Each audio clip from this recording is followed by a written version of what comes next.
Okay, thank you very much. So my name is Rashid Bouhia. I'm an economic affairs officer in UNCTAD, working with Musi in the Productive Capacities and Sustainable Development branch. It's my pleasure to be here, and it's my pleasure to retrieve some colleagues from the Jamaica Productivity Center, with whom we had a very insightful meeting last summer. So before joining the team, the Productive Capacities and Sustainable Development branch, I used to work in UNCTAD Statistics, and I was part of the team who reviewed and who updated the PCI methodology. And today in my presentation, I will walk you through the overall methodology and the input data which underpin the PCI. So I'm not going to get into a comprehensive or a very detailed explanation of every single step that is used in creating the PCI, but instead I'll try to focus on the main aspects and the key points that you need to understand how to use the PCI for policy making, for economic analysis. So my presentation will be divided into 7 sections, 7 short sections. In the first one, I will walk you through briefly the mechanisms in place to guide the PCI methodology. And those mechanisms are also the ones which ensure that the PCI is sound and consistent in terms of statistical aspects. In the second section, I will actually share with you the overview of the general methodology, and you will see that the PCI is constructed upon a nested approach. There is like 2 steps which are really critical to the creation of the PCI. In the third section, I will highlight actually all the concepts, challenges, and requirements, the policy requirements that Musi already touched upon, and that are driving the choices and the relevance of the overall PCI methodology. In the fourth section, I will move on with more details on what we call the statistical pipeline, and this refers to Rashid, yes. We don't see your slides moving, and it's not full screen. I'm still on the outlines. We're on the first page.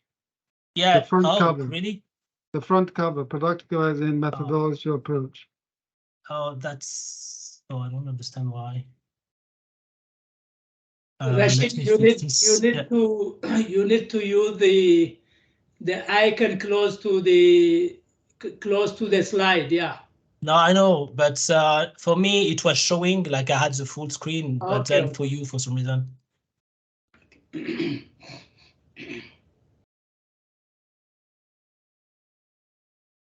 So what do you see now? Do you see the outlines? Now we see the outline, yes.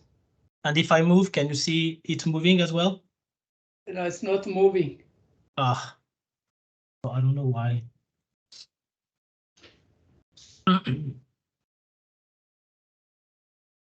Okay. Maybe it's because I was selecting the screen instead of the PowerPoint. Can you see it moving now?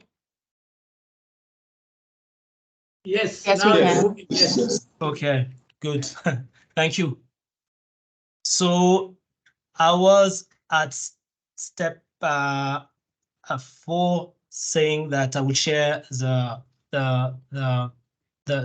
main steps of the creation of the PCI.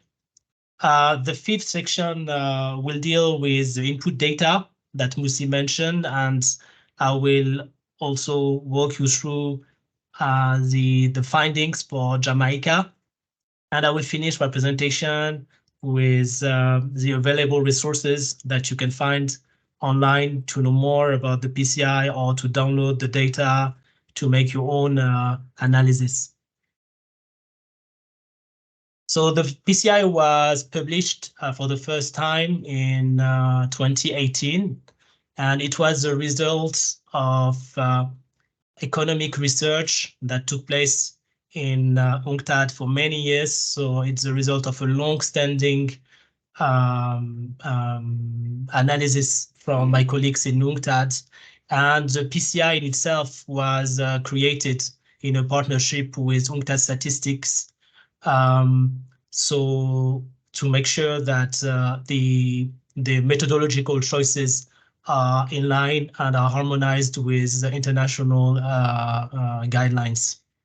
So I would like to note that UNCTAD is the first organization that undertook and that cultivated the measurements of productive capacities at the global level.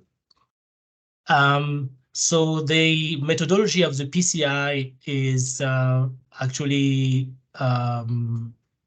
guided by a governance structure that is a statistical and technical advisory group, and which is composed of statisticians from the UN, but also from other public institutions, from academia, and from beyond. And this structure serves as a peer review for methodological and statistical approach, and is reviewing, and it is also discussing the work that is implemented by UNCTAD statisticians regarding the PCI.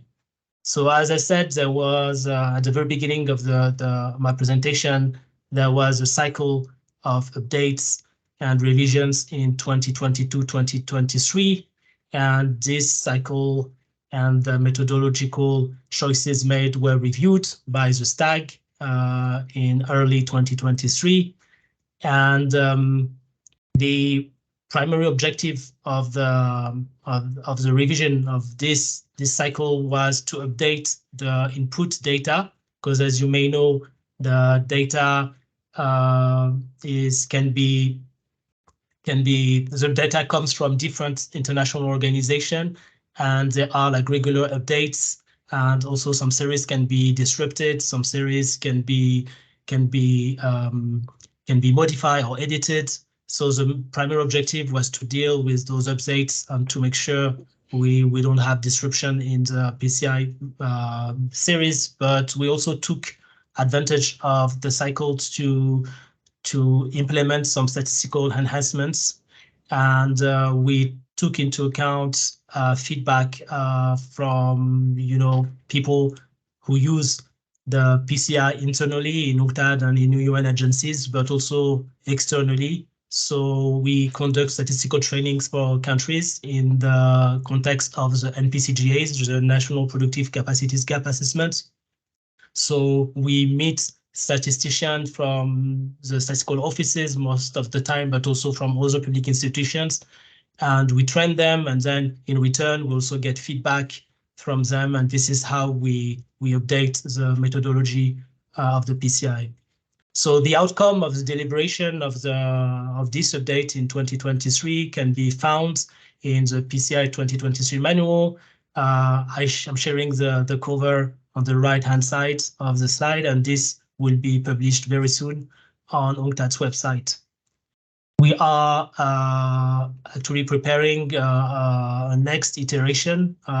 So the STAG meeting will convene again in 2024 at the end of the year. So if you're also interested, if you're a statistician, or if you're interested in taking part in the discussions, you are of course welcome, and just let us know about your interest. So another milestone about the methodology underpinning the PCI is that it is going to be presented in the UN Statistical Commission in 2024 in the context of a side event. The UN Statistical Commission is a body in the UN that gathers all the chief statisticians from all member countries, and where statistics, official statistics, are harmonized and reviewed. So without further ado, let me share with you now the overall methodology with this figure.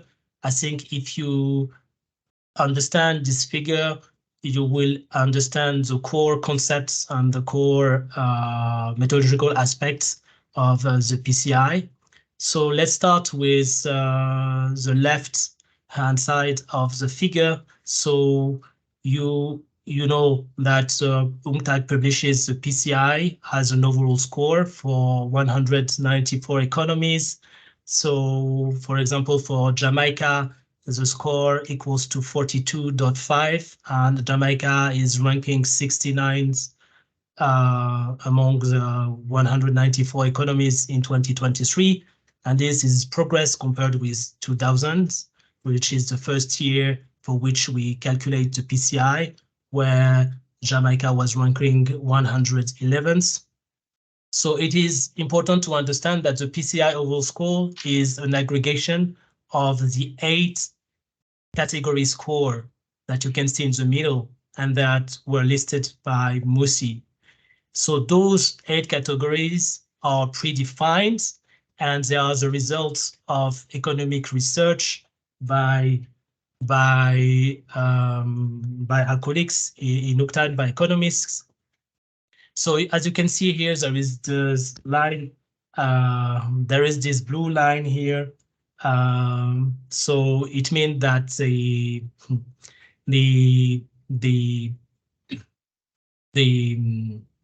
the category scores are aggregated through a geometric mean. So it could have been an arithmetic mean, like a simple average, but we're using geometric mean just to make sure that we don't end up with a case of countries where only 1 or 2 categories are driving, are kind of like pulling up the overall score. As you may know, the categories are I think this was discussed, are interrelated, but sometimes there are countries with some enclave on natural capital or on some of the categories that might be giving a fake impression that productive capacities are high. So we're trying to avoid this situation. So the second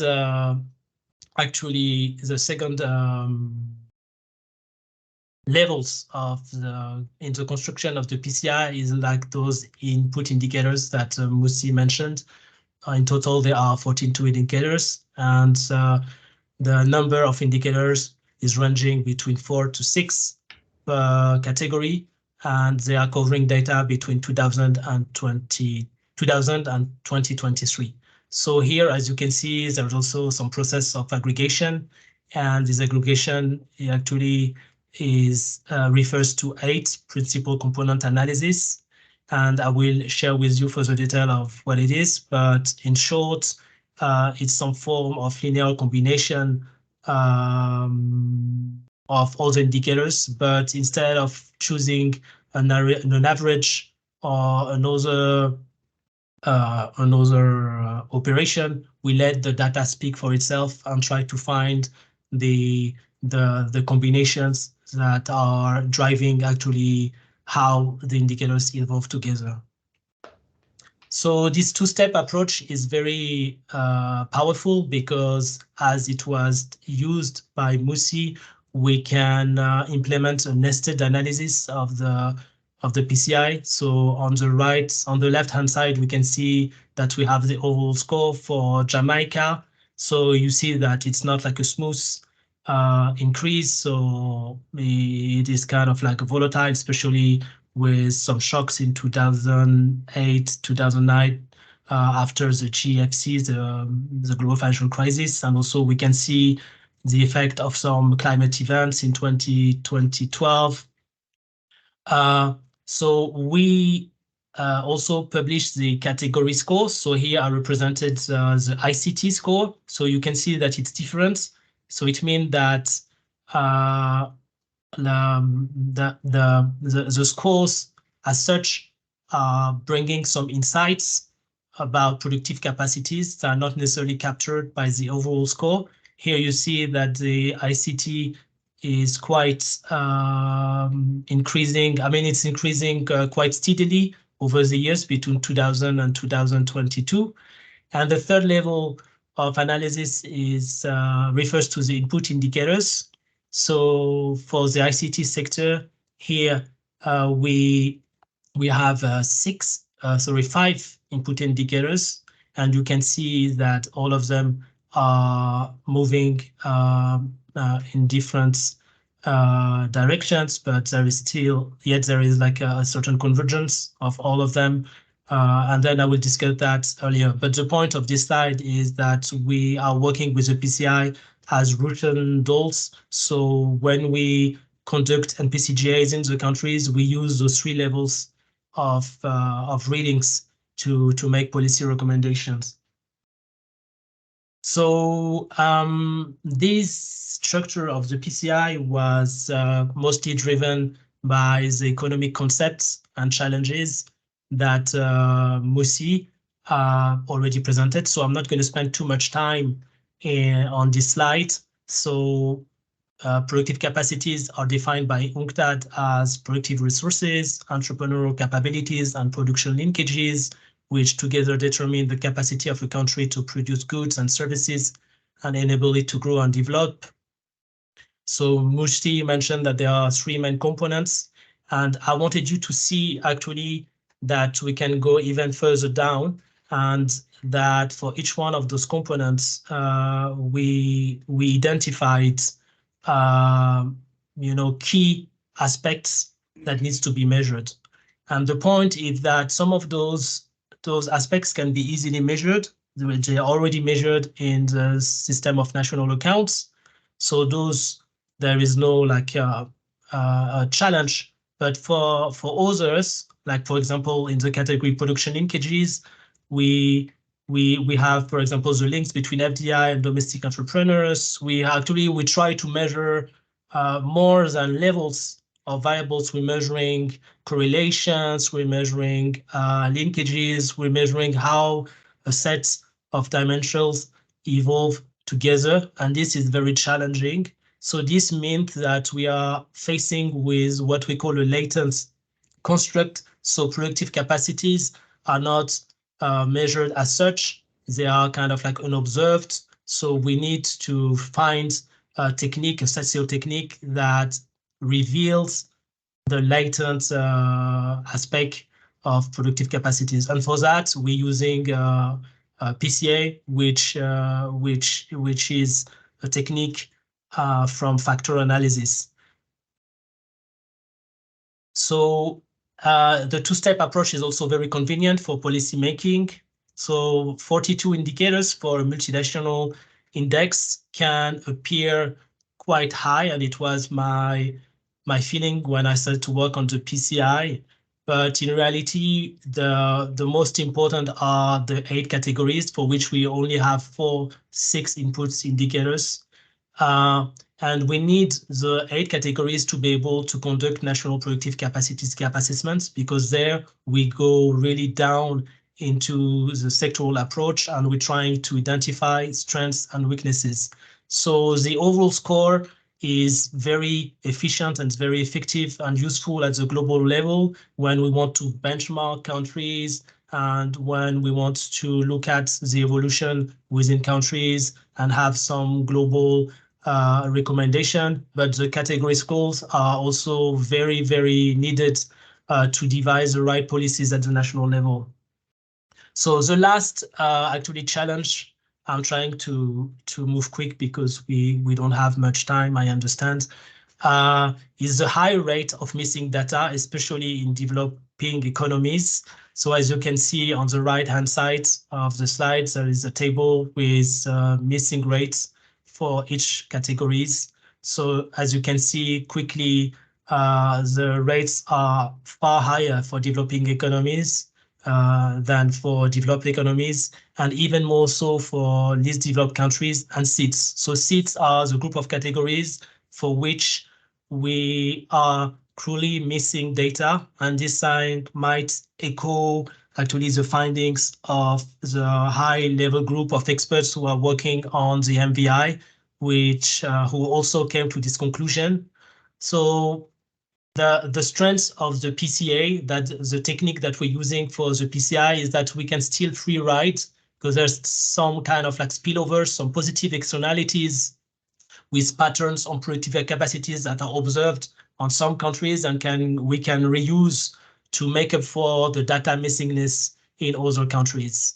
So this two-step approach and the PCA technique that we're using, they do allow to generally address the latent nature of the productive capacities, and they also help us tackle the challenges and the policy making requirements. So now I'm moving into the statistical pipeline, which is a sequence of the statistical steps that we are implementing to create the PCI. So the PCI is written in the R software, and there is one compilation packages, and we also developed another package in R for users. And the user package, we share it once with countries, once the country has taken the UNCTAD statistical training. So in the figure below, you see that there are 6 steps. So the final step is step 6, where we want to compute the PCI. And the first step is the read data step, meaning that the PCI is constructed with data from different organizations, most of the time from UN agencies or the World Bank or the IMF. And then there is a need of putting all the data in the same formats and reading it. So this requires quite of a time and resources.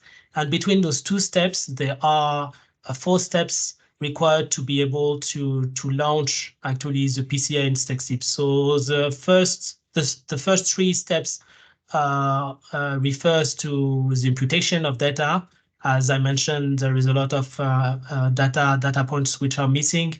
And then the step 5 deals with data transformation that are needed to meet actually the conditions to be able to apply the PCA, because the PCA comes with certain assumptions on the data.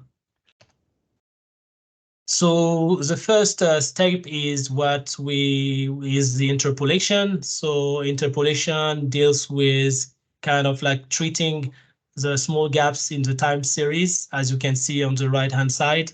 So for each country, we have time series of data, and when there are like gaps in the middle of the series, we use linear interpolation to impute the data. So basically, it's just like looking at the trends between the the year before the missing segments and the year after the missing segments, and we fill in the data gaps. And you might be familiar with interpolation if you have an economic or quantitative background, because it's something very basic that is done in general for missing points.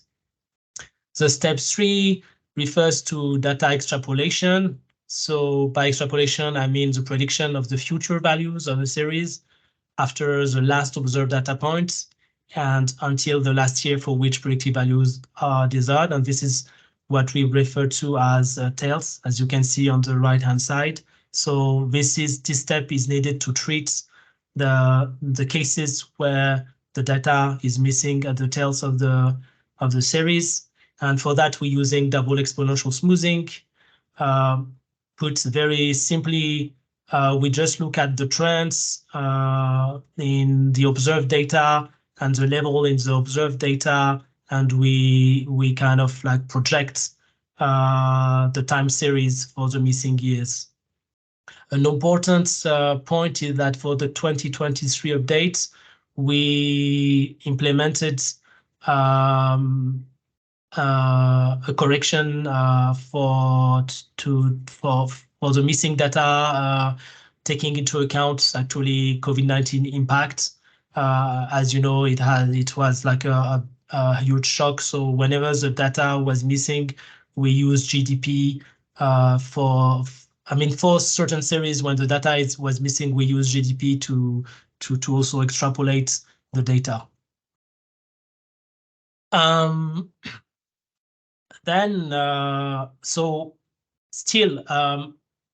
So extrapolation and interpolation are not necessarily covering all the cases of missing data. There are like sometimes time series for which we have even more missing points, or there are certain time series we affected by missingness for which conditions are not met. And in this case, we implemented stronger statistical techniques to impute the data, and we use a random forest, which is a machine learning technique based on decision trees extracted from the observed data. And we, for those of you who are familiar with R, we use a package MISForest. So the data which is published in UNCTAD Stats is imputed with random forests when needed, but the package also allows the use of other imputation techniques to compare and to make sure that the data is consistent using PCA, iterative PCA, or geographic proximity. But our estimations show that random forests are performing far better. So the step 4 in the calculation of the PCI refers to the data transformations of the input indicators. So at this stage, no data points are missing, but the time series can come in all shapes and colors, meaning they come with different units, they come with different scales. So we need, for example, to divide by population when it's needed, or to rescale the units. But this is not enough. There are also skewness in the distributions, while the PCA requires normal distributions. And this is a very important step for accuracy interpretation. So for all the time series, when needed, we consider either logarithm transformation or logit transformation or box-cox transformation to make sure that our input indicators before being used in the PCA are standardized and are normally distributed. And you can see on the right-hand side, for example, on the top, it is like the health expenditure as a share of GDP. You see that most of the countries are squeezed in for low level of health expenditure, but then we see that there is a logarithmic distribution of every year. So when we transform with the logarithm, we see that we have a more linear distribution across the years. So this is what we do actually to make sure that all the assumptions for the PCA are met. So the last transformation which is carried out when needed is a winsorization, so which refers to removing all the outliers which persists after data transformation, and it concerns maybe less than 1% of the data of a certain time series. So I'm trying to move fast to have more time for the discussion as well, and also to show you the input indicators for Jamaica. So here I just wanted to mention step 6, which refers to the computation of the PCI. So PCA is a technique that we used, and I mentioned that the strategy of the PCI is to reduce the large number of input indicators, the 42 indicators, into a few number of indicators with as little loss of information as possible. And those few indicators are called the components. And the scores that we publish in UNCTAD are the linear combination of those components. And the way we combine them is fully inspired from the OECD handbook on constructing composite indicators, methodology, and user guide. Okay, so now let's move to the data sources for each one of the categories and how it looks like for Jamaica. So the first category is human capital, and for this category we use 6 input indicators. So in the table that you see here on the left hand, the left column shows the label of the indicator. In the middle you have the source, and the 2 last columns are listing whether or not the input indicators was processed through some forms of data transformation, and whether or not some COVID modeling was used. So for human capital, we're using health expenditure as a share of GDP, and this is coming from the World Health Organization.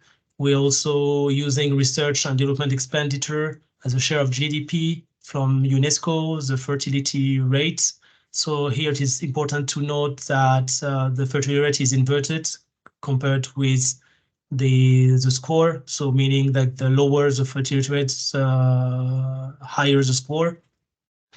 We are also using the health adjusted life expectancy, the number of researchers in R&D per million people, and the expected years of schoolings. So in this graph, you can see how Jamaica fares for each one of those indicators. So first, let me note that the curves with I mean the years with the data points are data that we are observing, so it's real data that we collected. And when a year is not flagged with a point, for example, here at the end of 2020, it means that this is imputed through the techniques that I listed before. So so on the y-axis, we have the years, x-axis, we have the values, but those are standardized values. It's after the transformation.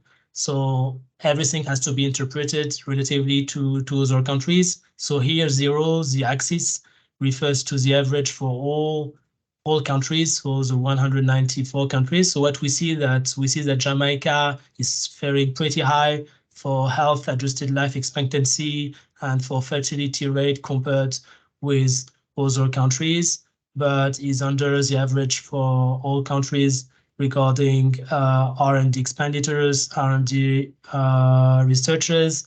So we see that for expected years of schooling, there has been an improvement over the years, and now Jamaica is performing above the average, and same with health expenditure as a share of GDP, but R&D is still stagnating below the average, and we're still missing data. So the imputation here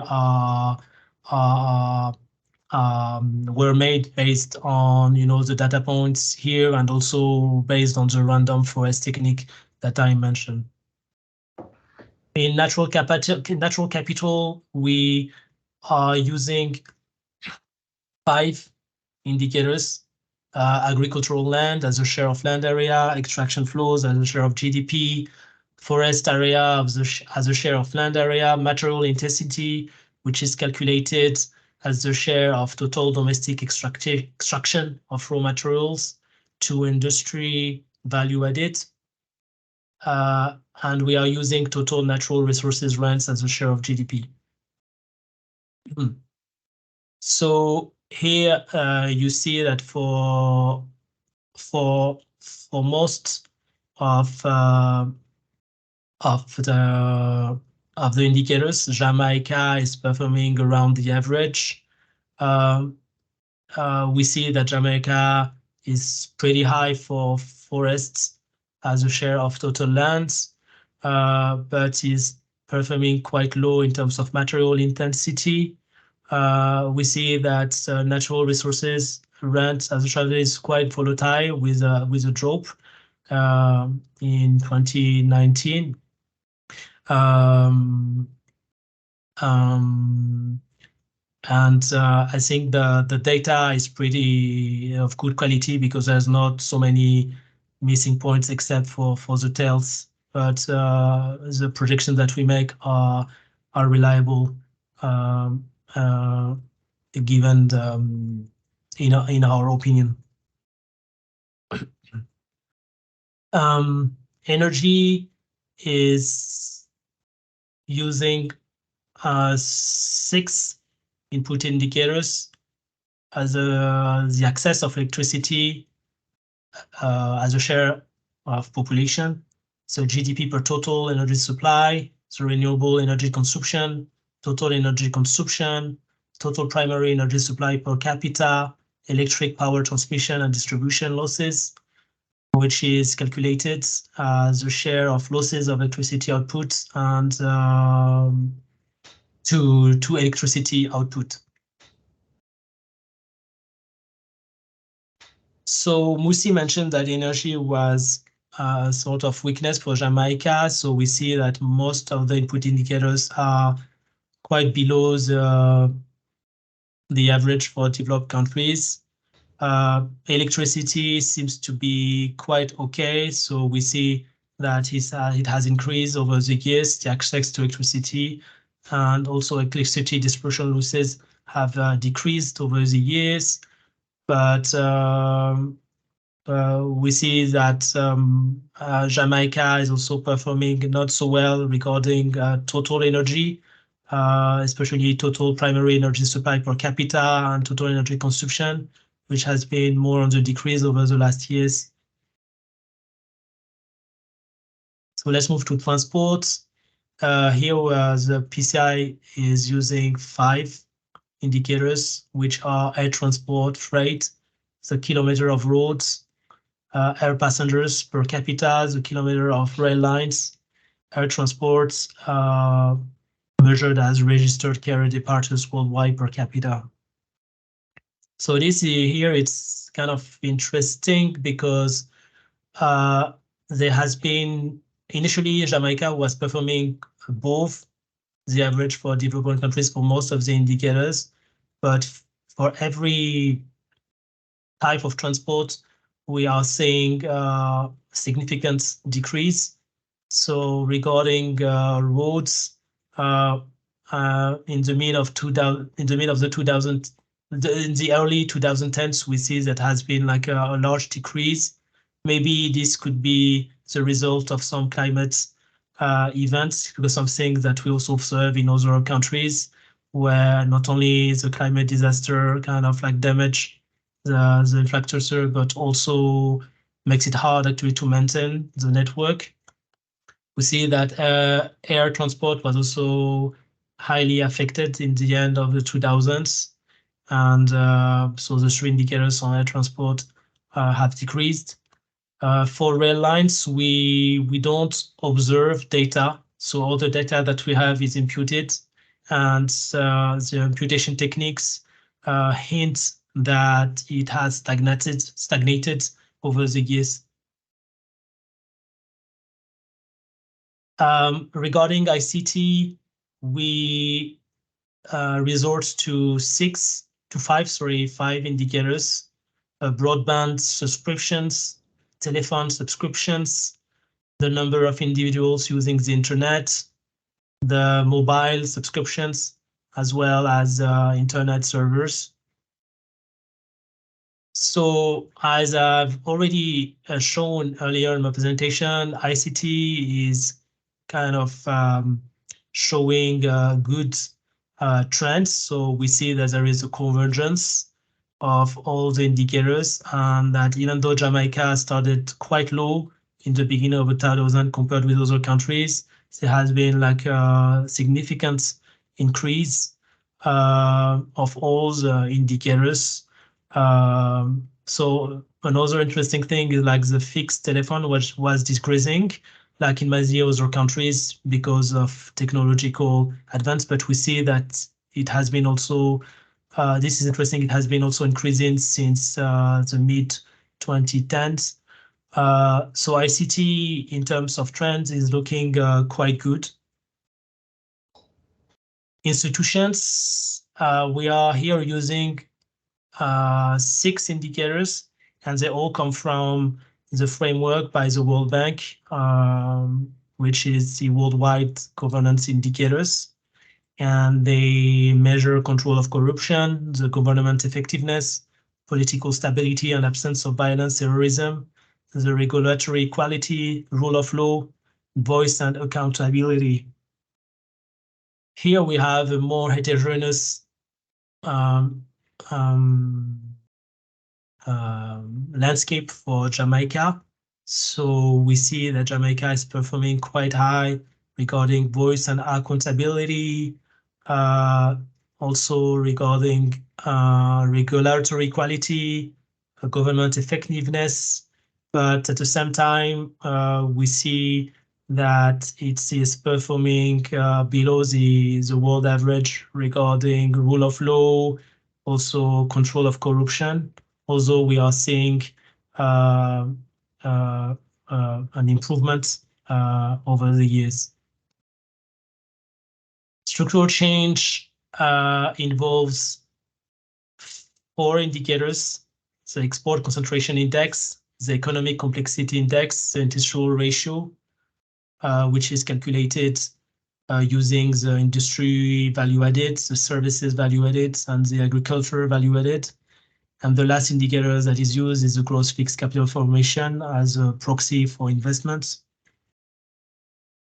So here, things are more are not as promising as for ICTs. We can see that for most indicators, we see some stagnation. So economic complexity, which measures the variety of products that Jamaica is exporting, has stagnated over the years. We see that the industrial ratio is also on the decline, although it's still above the world average. We had like a significant drop of the GFCF, the investments, although it had recovered slightly in the end of the 2010s, but then with COVID, we were seeing another drop, and now it's again below the average for developing countries. Export concentration as well is below the average. So we're seeing more stagnation for structural change. So now we are reaching the last category, the private sector, where we are using 5 input indicators: so domestic credit to private sector, the patent applications, the trademark applications, the lending interest rates, and the logistic performance index, which is an index from the World Bank. So the picture for Jamaica here shows that most of the input indicators are below the world average.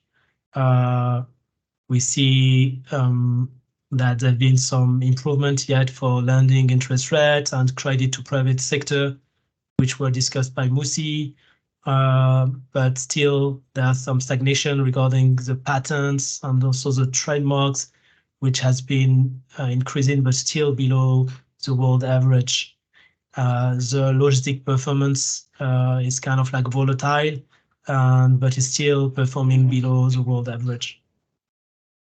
Okay, I'm not going to have time to walk you through all the pages, but I think it's important for you to keep those links. So there are 3 main pages where you can find all the resources for the PCI, not only the description of the methodology, but you can also download the data in various ways.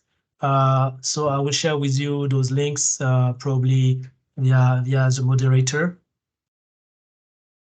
Now we're coming to the conclusion of my presentation. So the way forward regarding the statistics and the methodological aspect of the PCI, especially relevant to SEED, is like we would like to continue to work on 2 main aspects to try to improve the data and to reduce, the data missingness. And as I mentioned, data missingness is quite high for seats. So we would like to collaborate further with countries to make sure that we address this issue. And also we would like to continue to work into further integrating elements related to climate, financial and gender vulnerabilities. As you could see, those dimensions appear throughout all the categories, but probably there is room for strengthening the way the PCI can actually grasp those vulnerabilities. And I'm going to stop here and thank you very much.